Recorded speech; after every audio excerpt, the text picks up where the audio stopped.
எட்டு தோட்டாக்கள் திரைப்பட புகழ் ஸ்ரீ கணேஷ் அவருடைய இயக்கத்தில் சரத்குமார், தேவயானி, சித்தார்த் உள்ளிட்ட பல நட்சத்திரங்களுடைய நடிப்பில் சமீபத்தில் தேட்டர்ஸில் வெளியாகி இருக்கக்கூடிய திரைப்படம் தான் 3BHK. 3BHK அப்படின்னா ஃபஸ்ட்டு உங்களுக்கு என்னென்னு தெரியும் அப்படின்னு நினைக்கிறேன். பாத்ரூம், ஹால், கிச்சன் அப்படின்ற அந்த வீட்டை மென்ஷன் பண்ணுறது தான் அந்த BHK அப்படின்றது.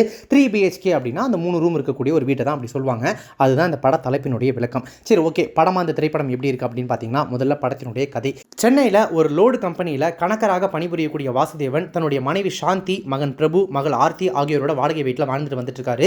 இதில் வாசுதேவன் கதாபாத்திரத்தில் சரத்குமார், அதாவது கணவனாக, குடும்ப தலைவனாக, மனைவி கதாபாத்திரத்தில், அதாவது குடும்ப தலைவி கதாபாத்திரத்தில் சாந்தி, தேவயானி, மகனாக பிரபு, சித்தார்த், மகளாக ஆர்த்தி, அதாவது குட் நைட் பட ஹீரோயின் மீதா ரகுநாத். இவங்க தான் இந்த படத்தினுடைய மெயின் கதாபாத்திரங்கள். வாடகை வீட்டில் வாழ்ந்து வந்துட்டு இருக்கக்கூடிய மொத்த குடும்பத்துக்கும் சொந்த வீடு வாங்கணும் அப்படின்ற கனவு தான் நெஞ்சில் சுமந்துக்கிட்டு ஓடுறாங்க. அதற்கான சேமிப்பு திட்டங்களும் போட்டு வைக்கிறாங்க. ஆனால் நடுத்தர வர்க்கத்தினுடைய இத்தியாதி, அதாவது அந்த அத்தியாவசிய பிரச்சனைகள் எல்லாமே அவங்களுடைய சேமிப்பை அப்பப்போ காலி பண்ணிடுது. இதற்கு மத்தியில் இவங்களுடைய கனவு ஜெயிச்சதா அப்படின்றத உணர்வுபூர்வமான பயணமாக கொடுத்துருக்கிறது தான் இந்த திரைப்படம் 3BHK. ஓகே, அதாவது இந்த திரைப்படத்தில் நடிச்சிருக்கக்கூடிய நடிகர்கள் எப்படி நடிச்சிருக்காங்க அப்படின்னு பார்த்தீங்கன்னா, நடுத்தர வர்க்க தந்தையின் பொறுப்புணர்வு, விடாமுயற்சி, சமூக மரியாதைக்காக இயங்கும் கண்கள் என பல ஆண்டுகள் சேமித்த கண்ணீர் தன்னிடம் தேங்கி நின்றாலும் கூட அதில் ஒரு துளியை கூட கண்ணில் காட்டாமல் தன்னுடைய உடல் மொழியாலேயே நம்ம கண்களை குளமாக்குறாரு படத்தில் குடும்ப தலைவனாக வரக்கூடிய சரத்குமார். குறிப்பாக என்ன மாதிரி ஆயிடாதப்பா அப்படின்னு அவர் உடைந்து அழக்கூடிய அந்த இடத்துல படத்திற்கான உணர்ச்சிகரமான அஸ்திவாரம் ஆழமாக போடப்படுது. பல வீட்டு மூத்தவர்களுடைய தியாகங்களுக்கு உருவமாக மாறி இருக்காரு நம்ம சுப்ரீம் ஸ்டார். ஜெயிச்சிருவேன்ப்பா, அப்பா சாரிப்பா, இந்த 2 வார்த்தைகள் வெறும் வார்த்தைகள் அல்ல, தன்னுடைய விருப்பத்திற்கு மாறாக வாழ்க்கையில் ஓடக்கூடிய பல இளைஞனுடைய வழி அப்படின்றத Ctrl+C Ctrl+V, அதாவது அப்படியே நகல் எடுத்து கண் முன்னாடி நிறுத்தியிருக்காரு படத்தினுடைய ஹீரோவான சித்தார்த். ஹீரோன்னு சொல்ல முடியாது, ஏன்னா இது ஒரு குடும்பத்தினுடைய கதை தான். ஆனால் அவர் தான் அந்த படத்தினுடைய லீட் அப்படின்ற மாதிரி காமிச்சிருக்கனால நான் அப்படி சொல்கிறேன். ஒவ்வொரு வயது வித்தியாசத்துக்கும் ஏற்ற மாதிரி அவர் காட்டக்கூடிய அந்த உடல் மொழி வித்தியாசங்கள் புருவத்தை உயர்த்த வைக்குது. அதுலேயும் புன்னகையோடு அழக்கூடிய இடமெல்லாம் அட்டகாசமான நடிப்பு. சித்தார்த்துக்கு அப்புறம் அவருக்கு ஒரு பெயர் சொல்லக்கூடிய, ஏன் அவருடைய கரியர்லேயே ஒரு பெயர் சொல்லக்கூடிய திரைப்படமா இந்த 3BHK திரைப்படம் இருக்கும் அப்படின்னா அது வந்து மிகை கிடையாது.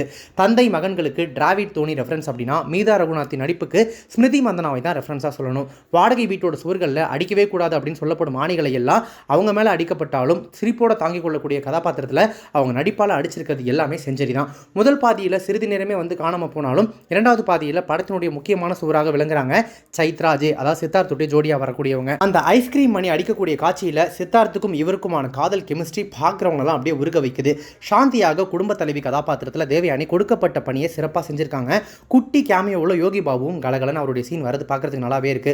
ஒட்டுமொத்தமாக அனைவரின் நடிப்பும் தரமான பில்லராக இந்த 3BHK இல்லத்தை அடுத்த கட்டத்துக்கு நகர்த்தி இருக்கு. இப்படி நடிகர்கள் எல்லாருமே தங்களுக்கு கொடுக்கப்பட்ட கதாபாத்திரங்களுக்கு சிறப்பான பங்களிப்பை கொடுத்து இந்த படத்தை ரொம்பவே சிறப்பான ஒரு படமாக மாற்றிட்டு இருக்க.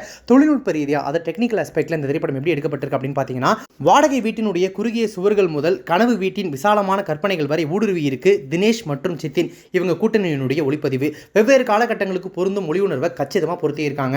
இவங்களுடைய நேர்த்தியான ஃப்ரேம்களுக்கு எந்த சேதாரமும் இல்லாமல் வெளி போட்டிருக்காரு படத்தொகுப்பாளர் கணேஷ் சிவா. அவருக்கு இருக்கக்கூடிய ஒரு மிகப்பெரிய டாஸ்க் என்ன அப்படின்னு பார்த்தீங்கன்னா, 20 ஆண்டு பயணம், அதை குறுகிய காலகட்டத்தில் சொல்லணும், உணர்ச்சிகளில் சிதறதலும் இருக்கக்கூடாது அப்படின்ற சவாலை ரொம்பவே திறம்பட சாதிச்சிருக்காரு. ரொம்ப அழகாகவே படத்தை தொகுத்து கொடுத்திருக்காரு. கதைக்கு தேவையான மாண்டேஜ்களை, தொல்லை செய்யாத பாடல்கள், உணர்வுகளை அடுத்த கட்டத்துக்கு எடுத்து செல்லும் படிக்கட்டாக பின்னணி இசை என இசையமைப்பாளர் அம்ரித் ராம்நாத் ரொம்பவே சிறப்பான பணியை செஞ்சிருக்காரு. படத்தில் வரக்கூடிய அந்த சிம்புவினுடைய சரவணா படத்தின் போஸ்டர், பொது தேர்வின் வினாத்தாள்களில் தமிழ், ஆங்கிலம் என 2 மொழிகளிலும் கேள்வி, பாதி கட்டுமானத்தில் இருக்கும் வீடுகளின் ஒழுங்கற்ற தன்மை என வினோத் ராஜ்குமாரின் கலை இயக்கம் பல இடங்களில் கவனிக்க வைக்குது.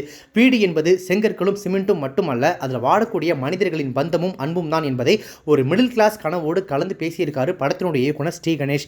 2 தசாப்த பயணமாக குடும்பத்தின் தியாகங்கள், உறவுகளின் வலிமை, மனித மனங்களின் உறுதி ஆகியவற்றை வைத்து இது வெறும் வீடு வாங்கும் கதையல்ல என்ற யதார்த்தத்தை பேசியிருக்கிறது திரைமொழி.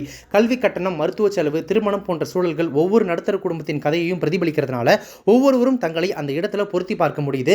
பல இடங்களில் இந்த படத்தை நீங்கள் உங்களோட ரிலேட் பண்ணிக்க முடியும். நீங்கள் டிராவிட் ஃபேன், நான் தோனியோட ஃபேன் என்ற குட்டி வசனத்தில் பெரிய அர்த்தத்தையும், அடிச்சாதான் வன்முறையா என்று பெண்களுக்கு எதிராக நடக்கக்கூடிய குடும்ப வன்முறையை சொன்ன இடத்திலும் படத்தினுடைய வசனங்கள் கவனிக்க மட்டும் வைக்கல, கவரவும் செய்யுது.